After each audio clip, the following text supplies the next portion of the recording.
Kaya palang morning sa inyong lahat mga sir, mga madam. Ako po yung nagbabalik yung lingkod Agent Joel dito sa bayan ng San Nicolas, Pangasinan. Meron tayong tinitingnan dito na house and lot.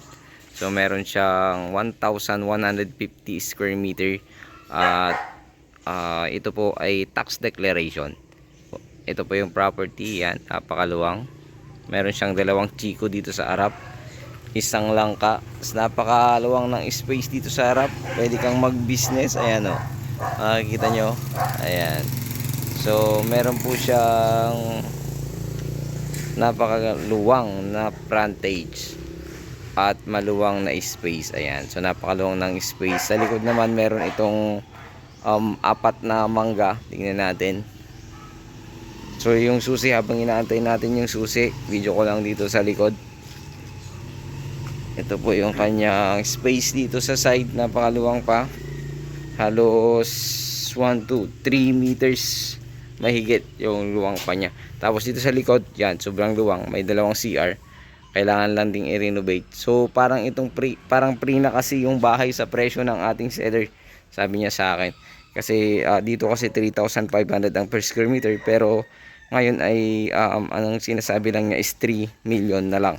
So parang 2,600 per square meter lang yung sa kanya, kasi gusto na niyang mabenta.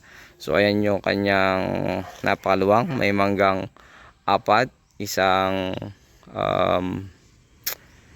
chiko ata yung isa doon. Chiko, may chiko pang isa, tapos may isang sampalok, tapos isang kaimito. So ayan, napakaluwang ng likod pa. So ito yung likod naman ng bahay, makikita mo. Ayan, mayroon siyang malunggay. Ito naman yung likod ng bahay. Kailangan talaga ng renovation, pero at least parang free na yung bahay, sabi ng seller natin. So parang naka-free ka ng kunting-kunti lang naman. Kasi 3,000 per square meter niya, ay 3 million ang presyo niya. Parang 2,600 ang per square meter niya. So ayan, may aircon pala to. So medyo maganda pa siguro ang loob nito.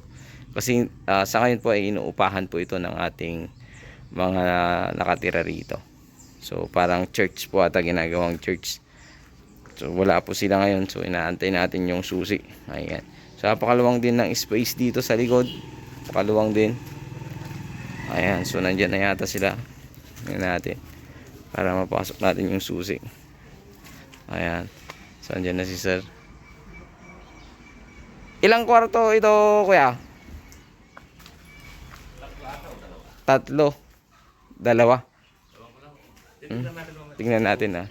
Sige, antayin lang natin yung susi. Stay dyan lang kayo mga sir. Ayan, tingnan lang natin. Awal siya tao lang niya din nga. Walang siya sa loob. Ay, sige. Pasukin natin yung bahay para makita natin yung loob. Para makita natin kung ano yung pwedeng ipagawa. So ayan, naupahan kasi bilang church, no ate? Naka-aircon tong church. So kaya may dalawang aircon.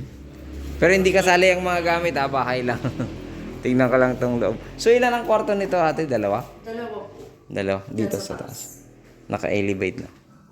Ayan yung dalawang kwarto. May underground siya. Lagyanan lang ng mga May underground siya na bodega, parang bodega lang. bodega. Ayan po yung ano. Imbakan yan. Ay, ito. Ito yung papasok natin. Ayan. Opo. Papasok. Tapos ito yung kwarto. Dalawa dyan, no? Okay lang kasi may Tapos camera. dito yung CR mo sa likod. Nakita na. Nakita ko na yung sa CR. So, ayun. Ayan, so dalawang kwarto lang. Tapos meron siyang sala. Sala lang pala yun. So, syempre, inupaan ng church. Ginawang church po yung sala. So, ayun. 3 million ito. Ang gusto ng seller natin, parang 2,600 per square meter lang. Kasi ang inaano niya rito is 3,500 yung per square meter. Pero, syempre, gusto niyang mabenta agad. Tsaka tax declaration pa lang. So, okay naman yung tax declaration niya. Kasi matagal lang sa kanila. So, yun muli. Ito ang lingkod Agent Joel. Sana magustuhan niyo po ito dito sa bayan ng San Nicolas, Pangasinan. 1 kilometer mahigit from town proper. So napakaluwang ng harap, pwede kang mag-business ng small groceries or canteen. Basta pwede kang mag-business kasi ayun, maraming bahay dito. Sana magustuhan niyo po ito. Pakitawagan niyo lang po ako sa aking numero. Maraming salamat. God bless you.